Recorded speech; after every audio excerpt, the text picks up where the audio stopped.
नमस्कार and I welcome you to world affairs. मैं हूं प्रशांत धवन। नाउ हाल ही में एक बहुत ही इंपॉर्टेंट रिपोर्ट पब्लिश हुई जहां पर यह लिखा हुआ है कि अफ्रीका इंडिया के लोन वापस पे नहीं कर पा रहा, इसलिए अफ्रीकन कंट्रीज ने इंडिया को यह कहा है कि हम आपको लिथियम का एक्सेस देने को तैयार हैं। ये देखिए अपने आप में एक बहुत ही बड़ी डेवलपमेंट है, क्योंकि इंडिया का जो टोटल लोन है टू अफ्रीकन नेशंस ये $12 बिलियन से भी ऊपर का है। यहां पर आप देख पाओगे ये 2022 में कहा था इंडिया के विदेश मंत्री ने, India extended concessional loans of over $12.3 billion to Africa. और वैसे पिछले कुछ सालों में आप अगर देखें तो पूरी दुनिया में, इसमें आप अगर अफ्रीका को काउंट कर लो, उसके अलावा साउथ अमेरिका, सेंट्रल एशिया, हर जगह आप अगर देखो तो इंडिया ने टोटल 300 दिए हैं लाइन ऑफ क्रेडिट। ये मैं आपको बता चुका हूं लाइन ऑफ क्रेडिट क्या होता है।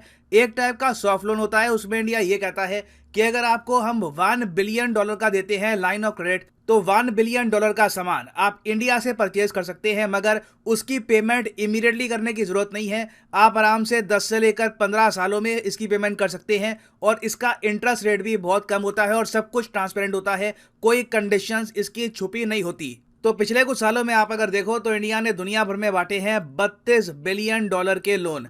उसके अलावा अफ्रीका में ही आप अगर देखो कई स्पेसिफिक कंट्रीज हैं, वहां पर इंडिया ने मैसिव डेवलपमेंट करी है। फॉर एग्जांपल मैं आपको बताऊं, गाम्बिया देश है अफ्रीका का, वहां का जो पार्लियामेंट है ना, नेशनल असेंबली, ये इंडिया ने बनाई है। अब देखो कई बार हम जब सोचते हैं इंडिया का बनाया हुआ पार्लियामेंट तो सीधा दिमाग में आता है अफगानिस्तान। हाँ, अफगानिस्तान में हमने बहुत कुछ किया है, जबकि अफ्रीका की न्यूज़ इतनी कवर होती ही नहीं है, मीडिया शायद दिखाता नहीं है, क्योंकि उनको लगता है कि आपको पहले समझाना ही पड़ेगा ये सारी बातें, तो यूजुअली ये बातें स्किप हो जाती है मीडिया। बट गाम्बिया का पार्लियामेंट इंडिया ने बनाया है, और मुझे याद है कि इनके पार्लियामेंटेरियंस ने ओपनली कहा था कि हमारे पार्लियामेंट की बिल्डिंग हमारे देश में सबसे सुंदर है, जो भी हमारे देश में आता है हमारे पार्लियामेंट की तारीफ करता है। उसके अलावा आपने जाम्बिया का नाम सुना होगा। जाम्बिया भी एक बहुत ही फेमस कंट्री है, वहां पे हमने बहुत सारे हाइड्रो पावर प्रोजेक्ट्स बना रखे हैं, हमने इनके लिए बहुत सारे स्कूल्स, कॉलेजेस, इंडिया ने ओवर द ईयर्स आप अगर देखें तो अफ्रीका में डेवलपमेंट के लिए छोटे छोटे इतने प्रोजेक्ट्स बना रखे हैं कि रिसेंटली क्या हुआ 2020 में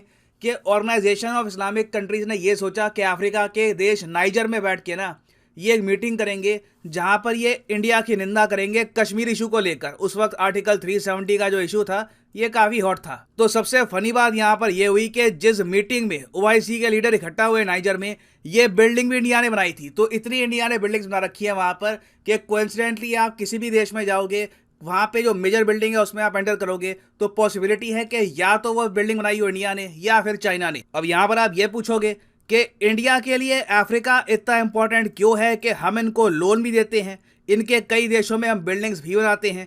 देखिए 3-4 मेन रीजन है। पहला रीजन तो यहां पर मैं कहूंगा ट्रेड अपॉर्चुनिटी। अफ्रीका आखिरी कॉन्टिनेंट है जहां पर अभी स्टार्टअप कल्चर स्टार्ट नहीं हुआ, अभी भी मार्केट यहां पर काफी ओपन है। इंडियन कंपनीज चाहती हैं कि अफ्रीकन देश इनको एक्सेस दे अपनी मार्केट का, ताकि हमारी बड़ी कंपनी जैसे कि टाटा, महिंद्रा, उसके अलावा इन्फोसिस, विप्रो, वो यहां पर बिजनेस कर पाए। और मैं आपको बता दूं अफ्रीकन कॉन्टिनेंट आखिरी मार्केट है दुनिया में जहां पर अभी डिसाइड नहीं हुआ कि कौन सी टेरिटरी किस कंपनी को जाएगी। उसके अलावा यहाँ पर एक बहुत ही बड़ा फैक्टर है सिक्योरिटी का। आप देखोगे ये वाला जो पार्ट है अफ्रीका का, जहाँ पे इथियोपिया, सोमालिया आपको मिलेगा, मोजम्बिक यहाँ पे है, मेडागास्कर है, उसके अलावा आपको पता होगा मॉरिशस यहाँ पे है। मॉरिशस भी ज्योग्राफिकली ये पार्ट है अफ्रीका का। कई लोग समझते हैं कि मॉरिशस इंडिया के पास होगा तो ये एशिया का पार्ट होगा, मगर नहीं, मॉरिशस भी अफ्रीका का पार्ट है। तो ये सारा इलाका इंडिया कभी भी नहीं चाहेगा कि चाइना डोमिनेटेड हो जाए, तो इंडिया यहां पर इन कंट्रीज की हेल्प करता है ताकि इनके पास हमेशा एक ऑप्शन रहे और ये चाइना पे डिपेंडेंट ना हो जाए। फिर तीसरा बड़ा रीजन यहां पर यह भी है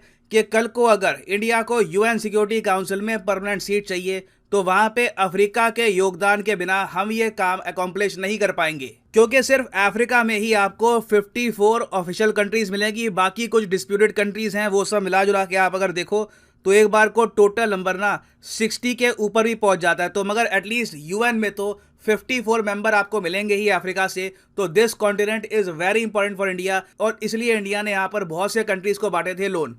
अब क्या है कि देखिए दुनिया भर में हम देख रहे हैं कि ओवरऑल ट्रेड कम हो रहा है, एक आर्थिक मंदी की फीलिंग आ रही है, कंट्रीज इतना कमा नहीं पा रही, बहुत से देश हैं जो इकोनॉमिक संकट में डूब रहे हैं।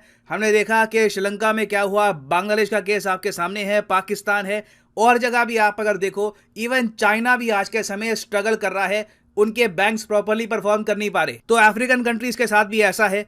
अब क्या है कि ये कंट्रीज कह रही है कि इंडिया का जो लोन इनको मिला हुआ है ना, इस लोन की किस्तें वापस करने से अच्छा इनके लिए ये रहेगा कि अगर ये इंडिया को ना ये कहे कि हमारी जो बाकी किस्तें हैं ये आप माफ़ कर दो, उसके बदले में ना हमारे जो रिच ऑयल डिपॉजिट्स हैं, नेचुरल गैस के डिपॉजिट हैं और सबसे इंपॉर्टेंट लिथियम के डिपॉजिट हैं, उसका एक्सेस हम आपको दे देंगे, परमिशन आपको दे देंगे, आपकी कंपनीज यहाँ पे आके इसकी कर सकती है माइनिंग। बस फॉर द टाइम बीइंग हम किस्तें जो है लोन की ये नहीं चुका पाएंगे क्योंकि इनको वो पैसा चाहिए होगा अपनी कंट्री को रन करने के लिए ना। मैं यहाँ पे आपको ये बोल दूं कि इसको हम डेट ट्रैप नहीं कहेंगे। डेट ट्रैप तब होता है जब इंडिया एक देश को एक एयरपोर्ट या फिर एक आप कह लीजिए बंदरगाह बनाने के लिए 5 से लेकर 10 बिलियन डॉलर दे देता और फिर वो एयरपोर्ट फ्लॉप हो जाता और फिर इंडिया खुद ही कहता चलो अब ये एयरपोर्ट हमारा हो गया, तुम लोन वापस कर नहीं पा रहे। तो यहाँ पर अगर हम देखें इंडिया ने कुछ नहीं कहा, इंडिया ने अभी तक एक स्टेटमेंट भी नहीं दी कि अफ्रीका से लोन की किस्तें थोड़ा सा हो सकता है कि इन द फ्यूचर प्रॉब्लम आए या फिर अफ्रीकन कंट्रीज इकोनॉमिकली वीक हो रही है।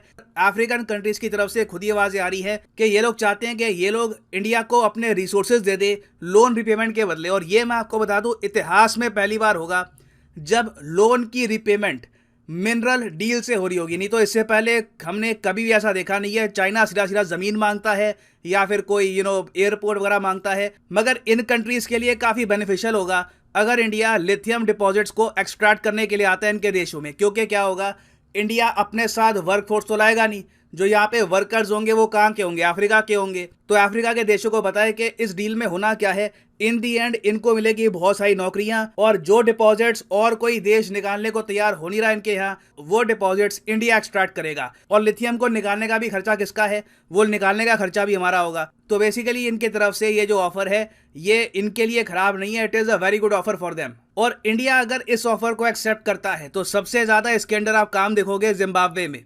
जिम्बाब्वे में ऑलरेडी हम देख रहे हैं कि चाइना बहुत ही अग्रेसिवली लिथियम की माइनिंग कर रहा है। जिम्बाब्वे में आपको अफ्रीकन कंट्रीज का सबसे ज़्यादा लिथियम रिजर्व मिलेगा और पिछले 10 सालों में आप अगर देखो तो एक रिवाज सा ही बन गया इंडिया का, हर 1-1.5 साल में हम लोग कुछ मिलियन डॉलर जिम्बाब्वे को देते ही हैं। फॉर एग्जाम्पल ये 2013 का आर्टिकल इंडिया ने दिए 400 मिलियन डॉलर, फिर ये 2012 का आर्टिकल 100 मिलियन डॉलर दिए, फिर अभी रिसेंटली हमने दिए इनको 42 मिलियन डॉलर। उसके अलावा बहुत से और ऐसे आर्टिकल हैं 2017, 16, 18 में टोटल अमाउंट आराम से बिलियन से भी ऊपर का पहुंच गया होगा। उस सब के अलावा जिम्बाब्वे में बहुत ही बड़े हाइड्रो पावर प्लांट्स हैं, वो भी इंडिया ने मिलके बनाए हैं for the people of Zimbabwe.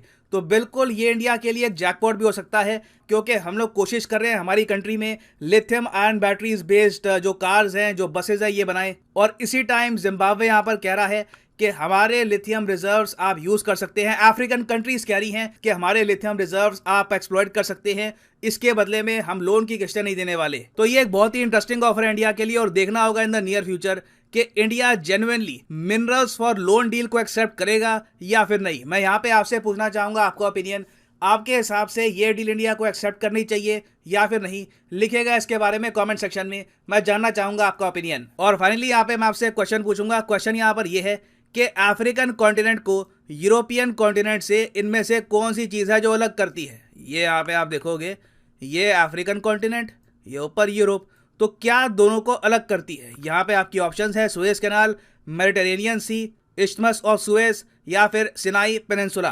Comment section में सब लोग इसका आंसर करो। इसका आंसर मैं आपको देने नहीं वाला, जो लोग सही आंसर करेंगे उनकी कमेंट को मैं हार्ट दे दूंगा ताकि बाकी लोग समझ पाए कि सही आंसर यहाँ पर क्या है। और हाँ, बहुत लंबे समय के बाद फाइनली अनअकैडमी की जो सेल है ये एक्टिव हो चुकी है। सिर्फ कुछ ही दिनों तक ये सेल रहेगी। यूजुअली आप देखोगे अनअकैडमी के सारे कोर्सेज पर डिस्काउंट होता है 10% के आसपास। अब ये डिस्काउंट कुछ दिनों के लिए, 2-3 दिन के लिए 20% का हो चुका है। तो किसी भी एग्जाम की आप तैयारी कर रहे हैं, SSC, UPSC, bank, NEET, IIT, JEE, आप परचेज कर सकते हैं इनके अनअकैडमी कोर्सेज। सीधा 20% आपको डिस्काउंट मिलेगा। तो लेट्स से फॉर एग्जांपल आप प्रिपेयर कर रहे हैं फॉर यूपीएससी, तो यूपीएससी पे यहाँ पर करिए क्लिक और यहाँ पे आप देख पाओगे सीधा 20% आपको डिस्काउंट मिलेगा।